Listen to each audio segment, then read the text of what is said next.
The lead inside a pencil isn't actually lead. It's mostly graphite, which was discovered in England in the mid-1500s, giving birth to the pencil industry. In 1795, a French chemist invented a new type of pencil lead, made of graphite powder and clay fired in an oven, making it possible to produce leads with different hardness.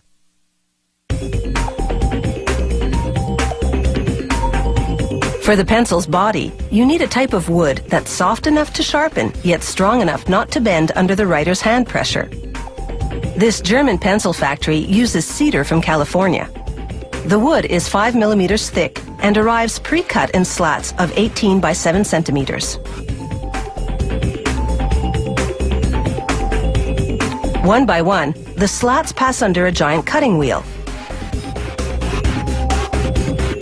It carves grooves that will become the channel down the middle that holds the lead.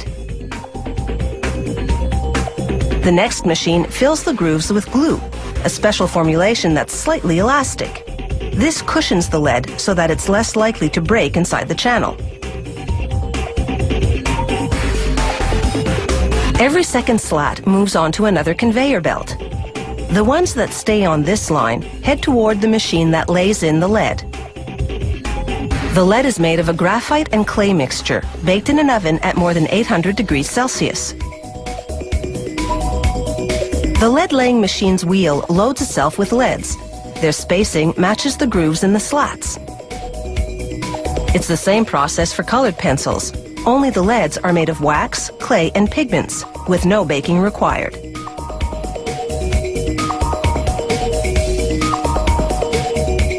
Now for the slats that move to that other conveyor belt.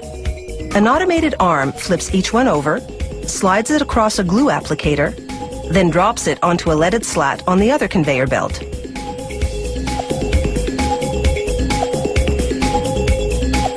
All the steps to this point have culminated in what is effectively a lead sandwich.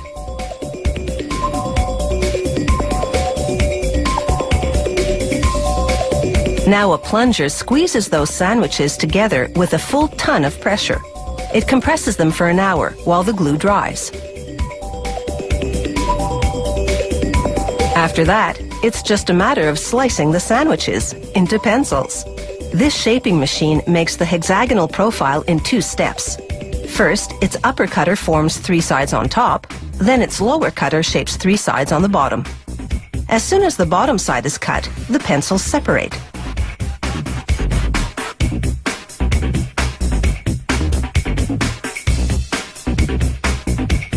A worker pulls a sample pencil from each batch coming off the line and manually sharpens it to spot check lead quality. Then he applies force to the tip until it breaks. For a pencil to pass this strength test, it has to withstand at least 2 kilograms of force. Now it's time to dress that bare wood. One at a time, the pencils shoot through a device called a lacquering head. It coats the wood in paint, yellow in this case. It takes 4 coats of paint to completely hide the wood grain. A 5th lacquering head paints a black stripe, this company's trademark. Then a 6th head seals the paint job with a transparent lacquer. From the paint line, the pencils make their way to a stamping machine. At an astounding rate of 500 pencils a minute, the machine heat transfers foil lettering from a plastic film to the painted wood. Last stop, the rubber tip assembly machine. First, it squeezes the top of the pencil to slide on an aluminum ferrule. Then it inserts a rubber eraser into the ferrule's other end and squeezes that tight. European-style pencils have a painted cap instead, the color indicating how hard the lead is. After a coat of transparent sealer, the pencils take a series of dips in the first color, then once that dries, in the second color. The final coat is a high-gloss lacquer. The pencils are finally ready to roll across a grinding drum for sharpening.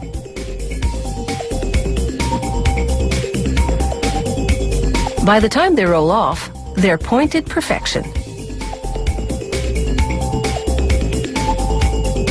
Looking as good as they perform, today's pencils sure have the right stuff.